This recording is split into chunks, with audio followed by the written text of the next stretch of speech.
c'est important pour, en quelque sorte, laisser sortir un peu notre agressivité que nous avons, la faire sortir en faisant attention justement de ne pas casser, de ne pas faire mal, mais cette agressivité que nous avons en nous, cette force intérieure qui veut aller de l'avant, on peut justement, ici sur le tatami, on peut l'exprimer sans casser forcément la tête à quelqu'un.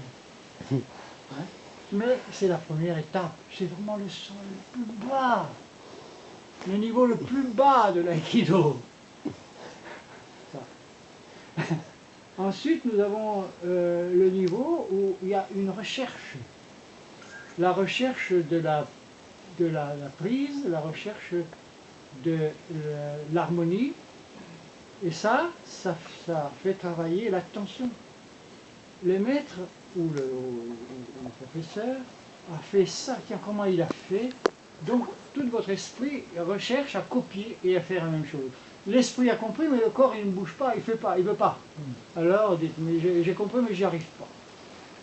Donc, très importante, disons, étape dans laquelle l'attention se développe.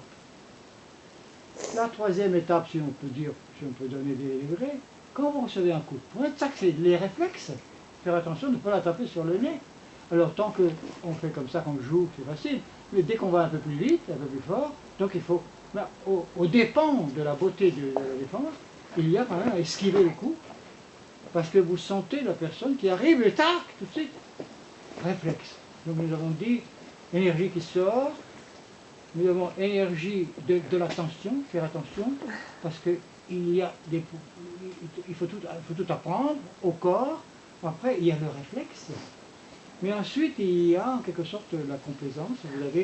Vous aimez le partenaire et vous travaillez ensemble avec une certaine harmonie.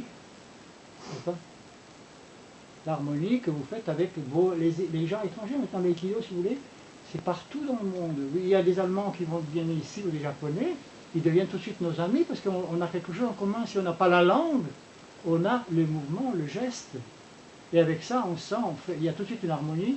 On n'a plus envie de faire des guerres entre nous. L'aïkido, c'est pour ça que Ueshiba a dit divulguer pour l'harmonie dans le monde. Mais tout ça, ce n'est qu'encore le premier. Tout ça, c'est rien.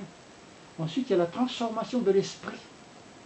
Et ça, ils disent, mon maître disait de Tamura, il a une technique tellement parfaite que maintenant, il va trouver autre chose. Moi, je dis, c'est pas sûr. Personnellement. Hein, parce que vous savez, vous avez des gens qui sont des 6e, 7e, 8e, 9e, 20e dan, mais qui restent quand même toujours dans la technique, dans la recherche, et qui ne vont pas plus haut. Parce qu'ils n'ont pas, en quelque sorte, intérieurement, ils n'ont pas l'appel. Ils n'ont pas réfléchi sur le sens de la vie. Ils n'ont pas réfléchi sur le sens, pourquoi on est là, et ceci et cela. Ça, c'est le vrai sens. Parce que finalement, on naît, on meurt. Et ça, on n'y pense pas. À votre âge, on n'y pense pas. On pense à bien manger, bien aller avec votre femme, ou bien gagner de l'argent, ou je ne sais pas. Oui, mais vous ne pensez pas au sens profond de la vie. Si vous commencez à y penser, à ça, vous commencez à dire, mais au fond, je suis là, etc., dans la vie, qu'est-ce que je fais? Je cultive mon potager, je fais ceci, c'est là, j'ai copain. On est copains. Mais quelque part, à l'intérieur, il y a toujours une amertume, même si cette amertume, elle est presque invisible. Et il y a une amertume.